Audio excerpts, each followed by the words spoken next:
साथियों नमस्कार, बहुत बहुत स्वागत है आप सबका हमारे चैनल पर। साथियों चलिए आज का daily IDFC first bank daily quiz देखते हैं, ऑफलाइन क्विज। चलिए शुरू करते हैं। और ये देखिए आज का पहला प्रश्न, ताजमहल किस देश में स्थित है?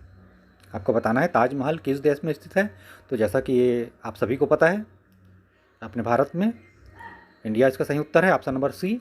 चलिए सेलेक्ट करते हैं, सबमिट करते हैं। बिल्कुल सही जवाब, विन 100 पॉइंट्स। चलिए आगे बढ़ते हैं। अगला प्रश्न पूछा गया है, कौन सा काल्पनिक जासूस 221 बी बेकर स्ट्रीट पर रहने के लिए जाना जाता है? कौन सा काल्पनिक जासूस 221 बी बेकर स्ट्रीट पर रहने के लिए जाना जाता है? तो इसका सही उत्तर है Sherlock Holmes, option number A सही है। चलिए हमने सेलेक्ट कर लिया और सबमिट कर देते हैं। बिल्कुल सही जवाब, यू विन 100 पॉइंट्स। चलिए आगे बढ़ते हैं अगले प्रश्न की ओर। कनाडा का राष्ट्रीय पशु कौन सा है? आपको बताना है कनाडा का राष्ट्रीय पशु कौन सा है। तो यह है बीवर, या ऊदबिलाव भी कहते हैं इसको, ऊदबिलाव भी बोला जाता है बीवर को। ऑप्शन नंबर सी में दिया गया है। ये हमने सेलेक्ट कर लिया और सबमिट कर दिया। बिल्कुल सही जवाब। साथियों वीडियो यदि आपको पसंद आ रही हो तो लाइक और शेयर जरूर कीजिएगा। चलिए चौथा प्रश्न देखते हैं, पृथ्वी पर सबसे कठोर प्राकृतिक पदार्थ कौन सा है?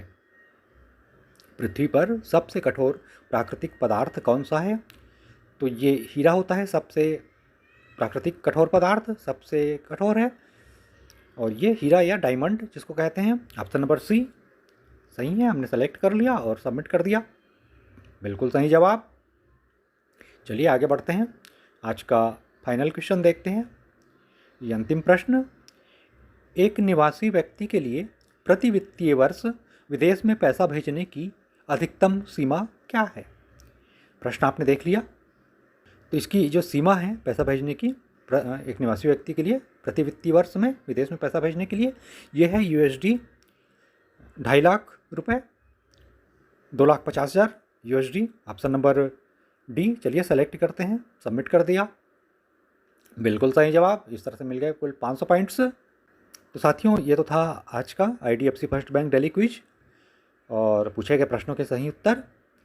आपसे अगले वीडियो में मुलाकात होगी नए प्रश्नों और नई जानकारियों के साथ। अनुमति दीजिए। बहुत बहुत धन्यवाद आप सबका।